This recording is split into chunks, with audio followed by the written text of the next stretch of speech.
Coming up in episode 54. Most of my really good friendships are all like that, where it's been weeks since we've connected, and the next time that I see them, it's like no time has passed, and the friendship is still as strong, and we get caught up. And if I need them, they will show up for me. They're like family. Welcome to another episode of The Little Radio Show. My name is Sandra Fernandez, and I'm joined by my co-hosts Juan, Alanis, and Anjelica, Cazares, and we're bringing you small talk about big topics. And this week we have a brave conversation about all the reasons why it may be time to break up with your friends. Just a reminder that you can catch us every week on Thursdays at 2 p.m. Central Time on hmsnetradio.org. Our show archives and the link to our iTunes and Stitcher channels are available at thelittleradioshow.com. The Little Radio Show is brought to you in partnership with juanofwords.com and HispanicHouston.com. We all know the signs of a breakup for a boyfriend or a girlfriend or even husband or wife or significant other of any kind, whatever that may look like for you. Usually there's a fight involved. Sometimes there isn't. Often there's ice cream or tequila or strip joints or whatever it is that floats your boat to get over a breakup. You pick up any women's or men's lifestyle magazine and there's endless quizzes about, is this person good for you? You know, is your significant other, is your loved one the person that you're supposed to be with?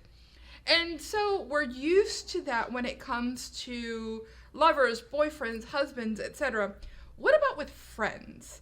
I read an article recently that actually had me asking this question is, at what point are we supposed to break up with a friend? And what does that look like? Because I'm looking back at my life, and you know, everybody knows that like those childhood friends, you grow out of them because you develop different personalities. But there's this assumption that when you make friends as an adult, they stay your friends. And then there's for other people, and Anjelica and I have had this conversation, even on the show, that there's an assumption that the friends that you made during your childhood, you're supposed to be loyal to them and friends for the rest of your life. So when do you break up with a friend? You break up or stop being a friend? Because there's different kinds of friends. So there's like that best friend, like not best friend. I hate saying that term because there's so many variations, Close even best friends. Yes. So there's friends that you know are more than friends, that like are more than friends. They're somebody that you consider very much part of your life. Like and your family. Well, not as much as your family, but almost the equivalent. See, in the way that you said that, it's someone out there can tell me that I'm wrong. That's a very Latino thing to say, quite honestly. It is. I love my friends. I would walk over hot coals for my family. And not that I wouldn't walk over hot coals for my friends. I'm gonna pause probably.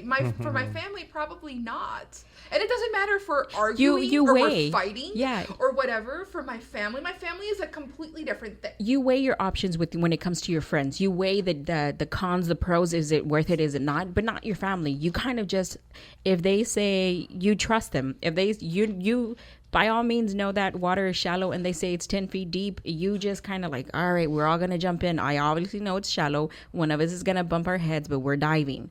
And that's the way it is with family. With friends, you're like, you argue. You're like, no, I'm not diving in with you, girl. You're going alone because I know that thing is shallow. I'm not like, that's, what do you like to say, Juan? That's not, I don't have a bone in that dog fight, right? Yeah. So, and that's the way it is. No bones and no dog fights. Okay, Juan. And, for friends, there's a big, like I was saying, there's variations of good friends, you know. There's those that you know better than others. There's some that you would do more for others, but there is you don't ever know when you break up with them, because when I thought I've broken up with friends, it turns out they didn't break up with me, or vice versa. Well, but did you tell them? I don't tell them. Yeah, that's the thing. It's like you're doing that thing that, I'm going to blow you off and ghost myself from your family, from your life. I'm going to ghost myself. You're doing that thing where you're like, I'm going to ghost myself from your life and hope you understand and take the hint. But I never truly ever let go of people. That's one of my things. I never really do. You? Seriously though, some people get to the point. I have friends where I have on purpose taken very long breaks from them because it's gotten to the point where, and I know this is the thing, it's like you're supposed to support your friends through everything. I've done everything that I can for them, but every time we get together, somehow I walk away feeling worse. It's like, and not just about myself, it's one of those things where there is nothing that I can do for them, and everything that I do just ends up being detrimental to myself. So at what point do you say, I'm sorry, I've got to look out for myself? Almost like having a relationship with an addict.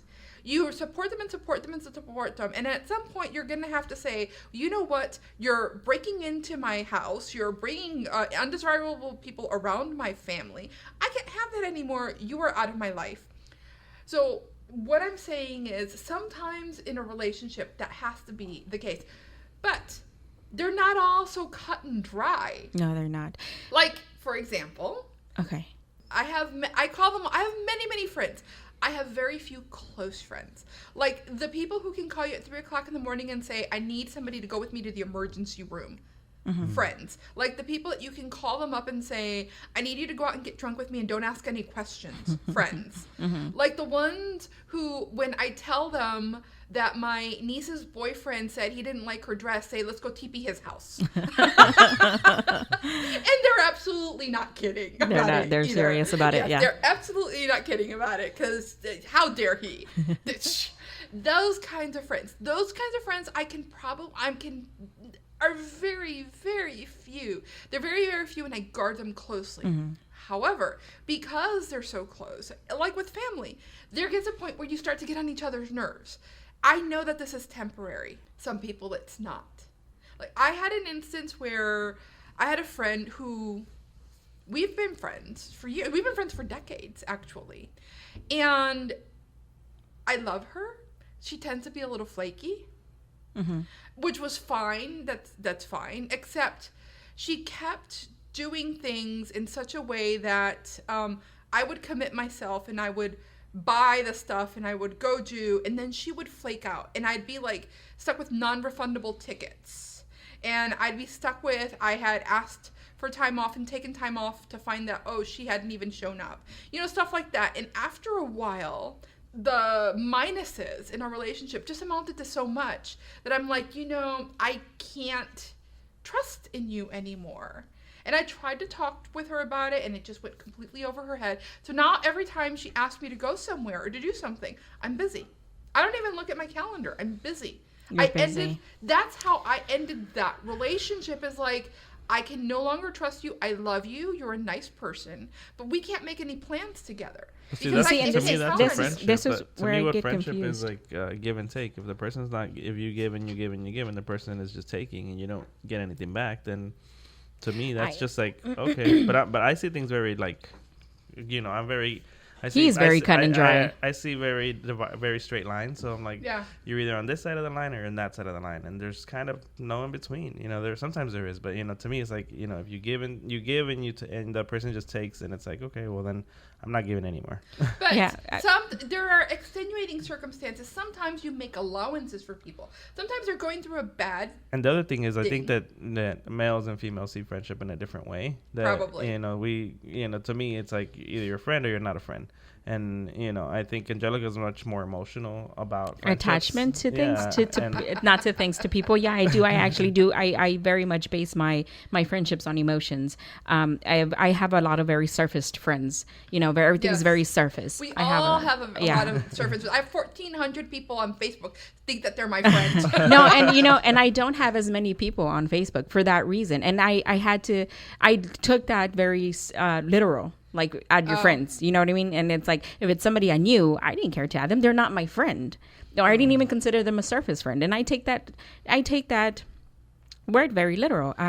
As I said, it isn't the same. It isn't the same for everybody. All these players are not going to be your goal players. And so I used to have a very good childhood friend that when we grew up, we kind of grew separate, and we kept in contact, but things just kind of happened. And I love her very dearly, and I keep hoping that and praying that she'll understand her situation, and then maybe we can, we can rekindle a lot of that time that has passed and lost. And I'm not so sure that's going to happen. You know what I'm saying? So I pray the best for her, and she looks like she's in a lot of need of help, but I think she's in a position where she can only help herself at this point. And so there's very little people can do. And I see a lot of people coming in and out of her life.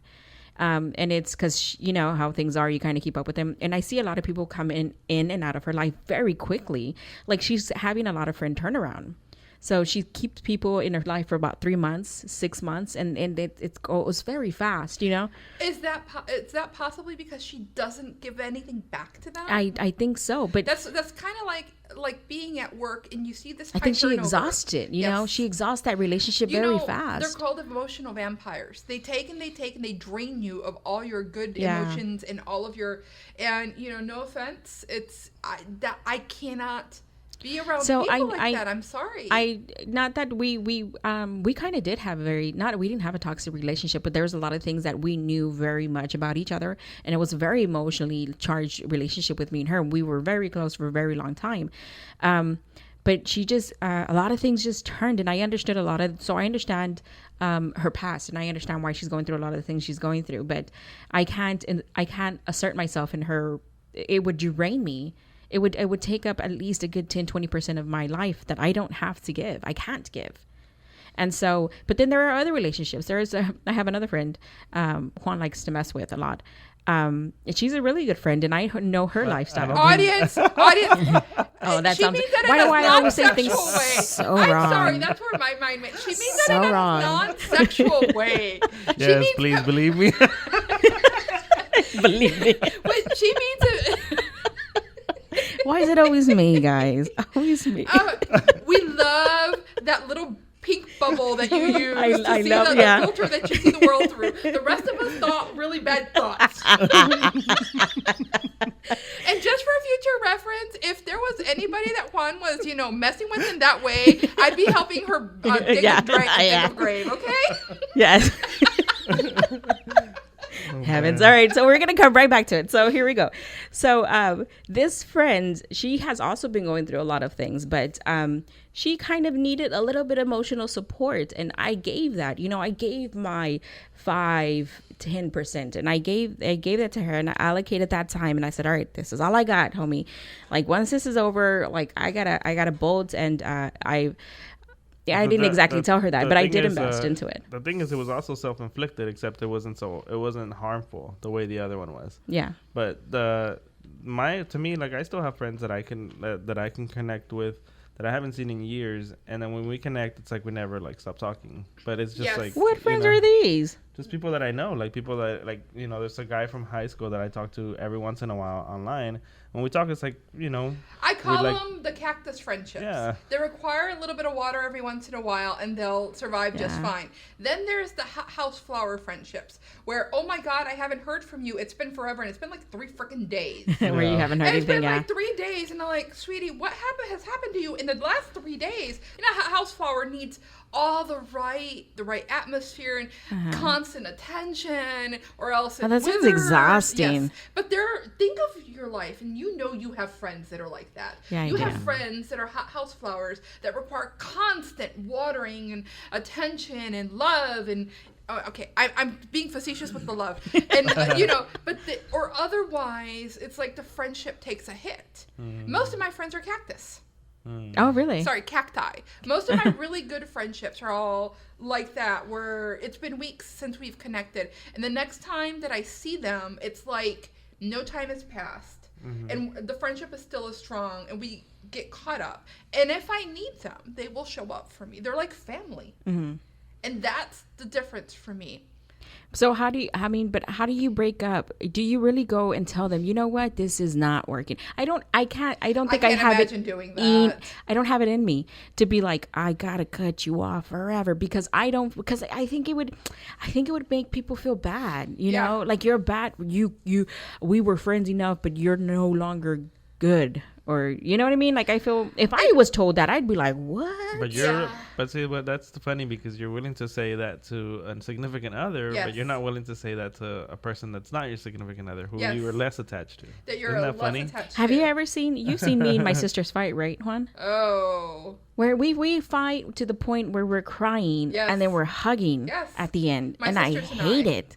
It's like my sisters and I, we all have these really strong personalities, and I don't know that I would have picked them as friends because most of the time our relationships are very uncomfortable, but no one gets to tell them anything. And again, if push comes to shove, I know I can count on my family, and my sisters are among them. So yeah, that's the way that it happens. So for me, I would say, regardless of anything, family's family, and that's it. Like regardless of that's Juan's attitude. Yeah. We're obviously not talking about family, Juan. We're talking about friends. But you see, I know.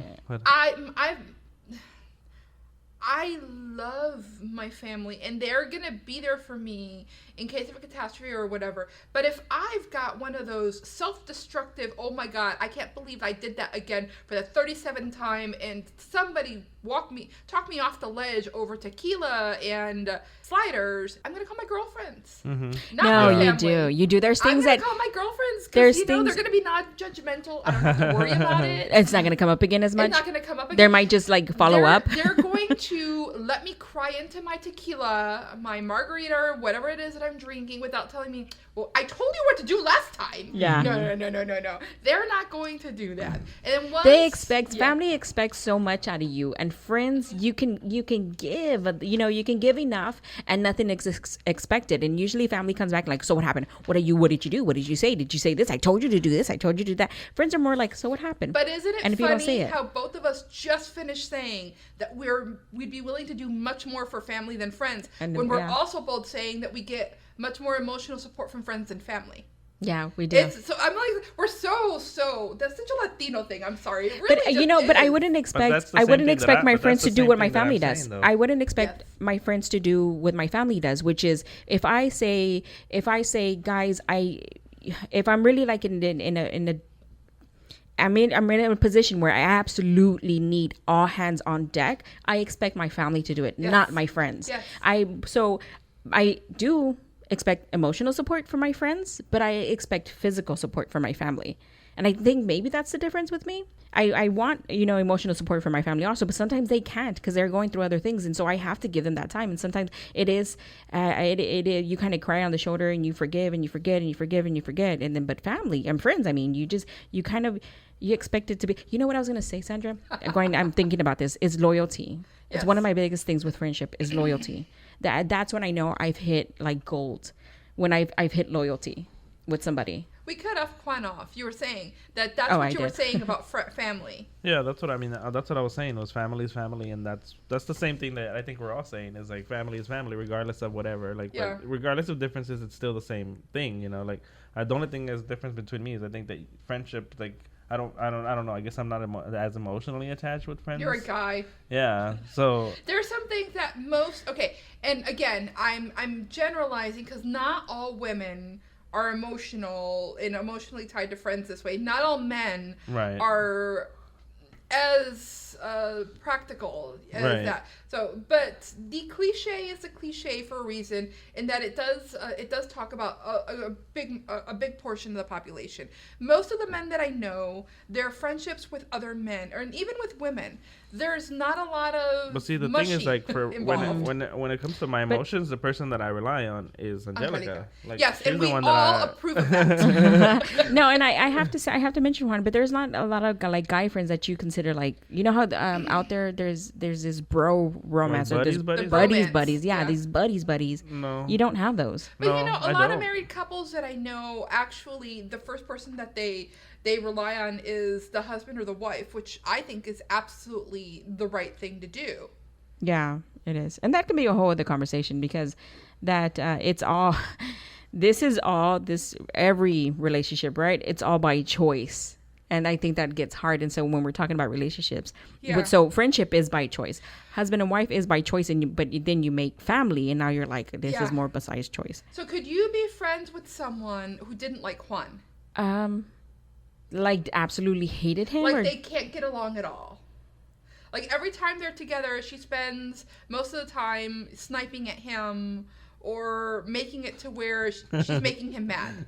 Or I'm sorry, do you already have a friend like that? No, well, he's just mad all the time, so I never know. No, but I no. I mean, if something got out of hand or out of control, it's something that I feel like somebody just couldn't stand him, I'd be like, well, this is kind of awkward. So I don't know. We've never encountered that, but I don't even have to worry about Juan because I think he'd always choose like family over friends, but I would never choose friends over family. So could you be friends with someone who hated one of your sisters or a family member who like, oh my God, with a passion hated? No. No. See, like I've had the situation where like there's people that have talked like very poorly about one of my siblings and they've not done anything to me, but I'm like, no, you talk bad about my sibling, you don't speak to me. Really? And I want to hear that story. Like, we're not we're not cool. Don't act like we're cool because I'm not cool with you talking about my family. Yeah. It goes back to the thing. I'm the only one allowed to say stuff about my family. Exactly. And I even have trouble with my in-laws talking about any of my family members. You're not blood. You're not blood. What are you talking about?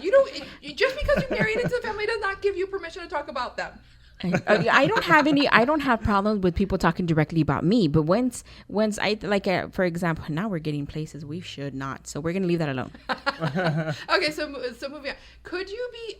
What happens? Like, could you be friends with someone who was who had a bad opinion about another friend and kept talking about it? So I had that experience once where I was hanging out. It was a new friendship, and I had to call them. I'm like, listen, this is a really good friend of mine. I'm not comfortable with this, and they kept on doing it, and I had to stop. It's like, and yes, oh well, you chose her. Yeah, I did. She doesn't talk about you. Yeah. It's one of those things. So going back to the original topic, though, breaking up with friends. So reasons why you'd want to break up with friends, and we've been going on about what happens when you put more in and they're not giving anything back. We all go through phases, an illness, a death in the family, someone goes through, depression. Mm-hmm. We all know that it's an ebb and flow. But at some point, you've put in so much and you're seeing they're just not putting anything back, and it's going on and on and on. And sometimes you're like, okay, I can't give you any more. But you were saying, so what are your reasons for breaking up with the relationship? Well, that was one. That was one, okay. I don't know that I would call it a breakup, but usually the first step for me is... Let's call it phase them out. Yes. The first thing is I stop reaching out. And, I am very much let's go have brunch. And y'all know this. Let's go have brunch. Let's go dinner, whatever. And then I get busy and I sort of fall off the face of the earth for a little while. And then I come back for a while. Most of the people who are close to me and even my family members know this. And with my family, I've got like a mental tally. Okay, they've invited me for dinner 4 times and I said no for 4 times.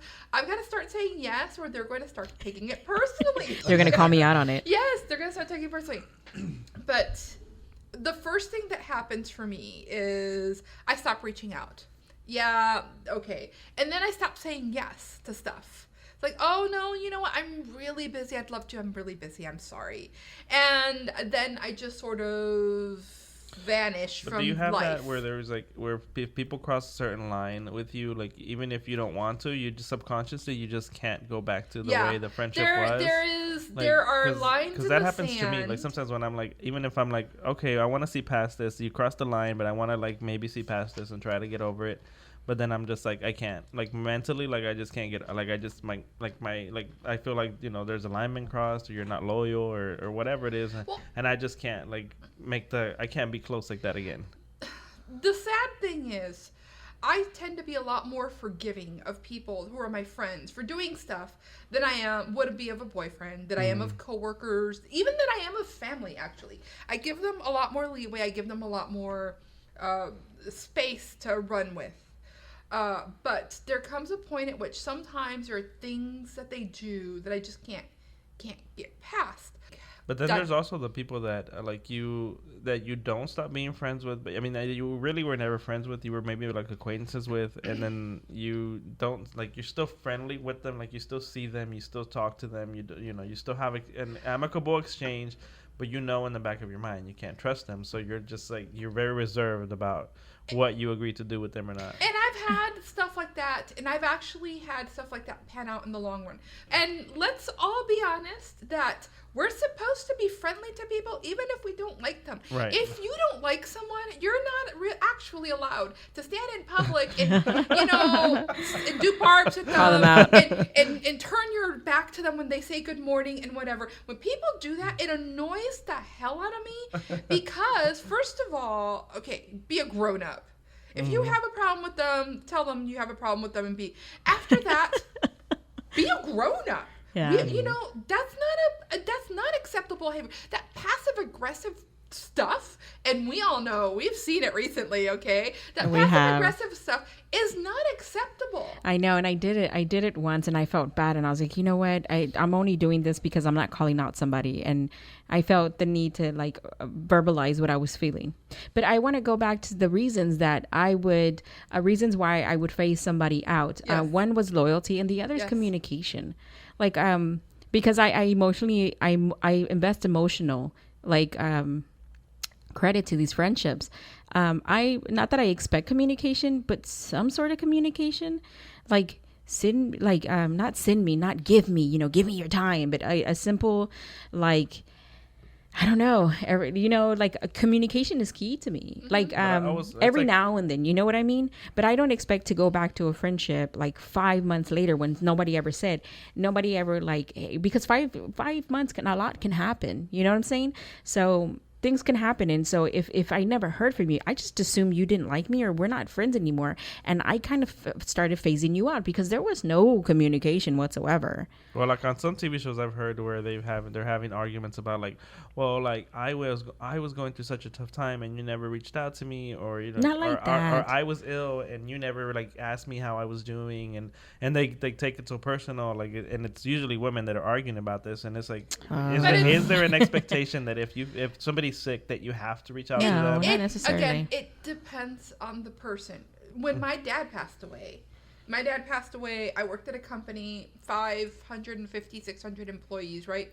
The standard practice at the company is there was a company-wide email that was sent out to everyone to let everyone know that a staff member had someone pass away. I specifically asked my boss not to send that out. Because I did not I would have done that too. Yeah. I did not want hundreds of strangers coming up to me and telling me that, you know, we're so sorry for you and having to have conversations about my dad passing away. I did not want that. I don't want this.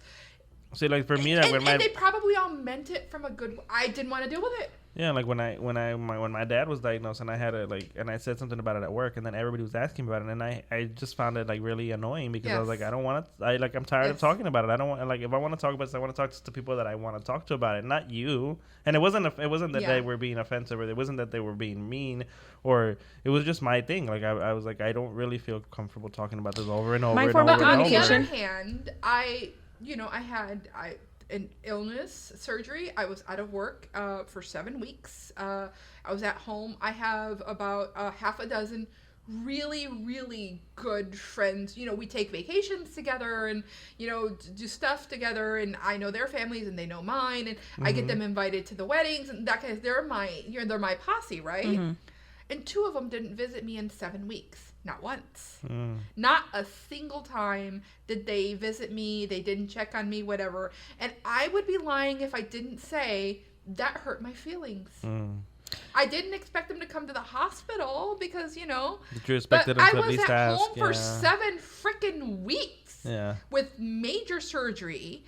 And I'm honest, it's like, that hurt my feelings. But you see, it's always like a little awkward because like I know somebody that I know that recently their father passed away, and I was reaching out to them for something like that was kind of business related, and so, but I knew about it, so I apologized about it, but I felt weird apologizing about it because we weren't that close. But I was like, I don't want to not acknowledge it, and I didn't want to like be like, oh hey, well, you know.